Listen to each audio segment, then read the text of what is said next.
रजनी को बचपन से ही पेंटिंग का बहुत शौक था। वो हमेशा से ही पेंटर बनना चाहती थी, पर उसके माँ और पिताजी ने उसको कभी भी इस चीज के लिए सपोर्ट नहीं किया और उसकी शादी नीरव से हो गई। नीरव रजनी को बहुत प्यार करता था, पर रजनी हमेशा चुपचाप ही रहती। वो इस शादी से खुश नहीं थी। वो ये शादी नहीं करना चाहती थी। उसे तो हमेशा से पेंटर जो बनना था। अपने इस सपने को वो नहीं पूरा कर पाई, इसलिए वो हमेशा उदास रहती थी। रजनी, बहुत ही बढ़िया फिल्म लगी है, कल देखने चले? नहीं जी, कल मुझे बहुत काम है, मैं नहीं जा पाऊंगी। अच्छा तो कोई बात नहीं, संडे को चलते हैं। देखिए, मुझे फिल्म देखना पसंद नहीं है। आपको जाना है तो चले जाइए। नीरव को मना करके रजनी वहां से चली जाती है और अपने बैग को खोलकर उसमें बंद पड़े ब्रश और कलर्स को देखकर रोने लगती है। रजनी, चलो ना कहीं बाहर खाने चलते हैं, कुछ तुम्हारी पसंद का। जी, मुझे नहीं जाना, मेरी तबीयत ठीक नहीं है। रजनी वहां से चली जाती है। नीरव को समझ नहीं आता कि रजनी उससे इतना दूर क्यों रहती है। वो जब भी उसके साथ वक्त बिताना चाहता है, रजनी कोई ना कोई बहाना बना देती है। एक दिन घर पर कोई नहीं था। रजनी घर का सारा काम जल्दी से खत्म कर लेती है। घर पर अकेले होने के कारण वो सोचती है कि वो आज पेंटिंग करेगी। वो अपने कमरे में जाकर पेंट ब्रशेस और कलर्स निकालकर जैसे ही कलर मिक्स कर रही होती है कि दरवाजे पर बेल बज जाती है। अब कौन आ गया इस वक्त? इतनी मुश्किल से तो मुझे पेंट करने का मौका मिला है।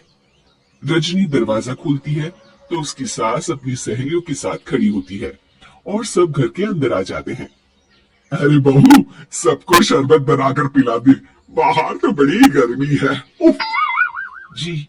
रजनी पेंट ना कर पाने से उदास हो जाती है। उसे गुस्सा भी आ रहा होता है कि उसने इस शादी के लिए हाँ क्यों कह दी। वो रसोई में जा रही होती है कि उसकी सास उसे रोकती है। बहू, सबके खाने का भी इंतजाम कर लेना, आज का लंच तो ये सब यही करेगी। हाँ। रजनी बिना कुछ कहे रसोई में चली जाती है। सबके लिए खाना बनाती है। सब खाना खाते हैं और रजनी घड़ी देखती है कि ये सब कब जाएंगे ताकि वो अपनी पेंटिंग कर सके। जब शाम होती है तब सब चले जाते हैं अपने घर। अरे बहू, सब तेरे खाने की तो बहुत तारीफ कर रहे थे, सबको बहुत अच्छा लगा खाना। आपको मुझे सुबह बताना चाहिए था ना कि आपकी सहेली आ रही है। पता भी है कितना वक्त लगा सारा खाना बनाने में। अरे बहू, तू ऐसे कैसे बात कर रही है मुझसे? तो और कैसे बात करूं? मैं इस घर की कोई नौकरानी नहीं हूं कि इतना काम करूंगी। हाँ। रजनी अपने कमरे में जाकर दरवाजा बंद कर लेती है। शाम को जब नीरव आता है तो उसकी माँ उसे पूरी घटना के बारे में बताती है। क्या रजनी ने आपसे इस तरह बात की माँ? हाँ, और पता नहीं उसे क्या हो गया है, शाम से बाहर भी नहीं आई है। मैंने तो कई बार आवाज दी, खाना भी नहीं खाया उसने। तू ही बात करके देख ले बेटा। नीरव अपने कमरे का दरवाजा खटखटाता है।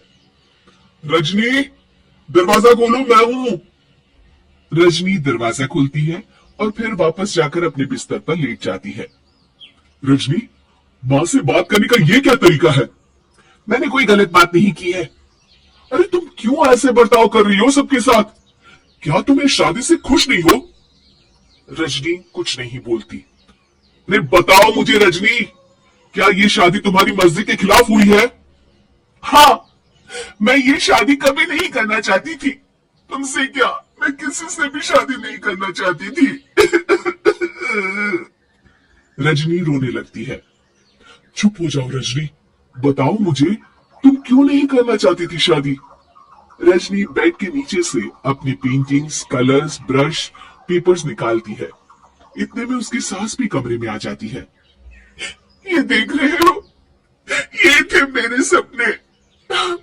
मैं पेंटर बनना चाहती थी, पर माँ पापा ने कभी सपोर्ट नहीं किया और मेरी शादी करवा दी। मेरे सारे सपने टूट गए। हर वक्त बस गुस्सा आता रहता है मुझे। मैं जानती हूँ कि आप लोगों की इसमें कोई गलती नहीं है, पर मैं क्या करूं, मुझे समझ में नहीं आता।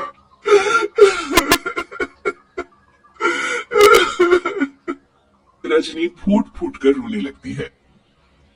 मुझे माफ कर दीजिए, आप दोनों के साथ मैं बहुत बुरा बर्ताव कर रही हूँ। अरे रजनी बेटा चुप हो जाओ तुम। नीरव पानी लेकर आता है। ये लो पानी पियो और शांत हो जाओ।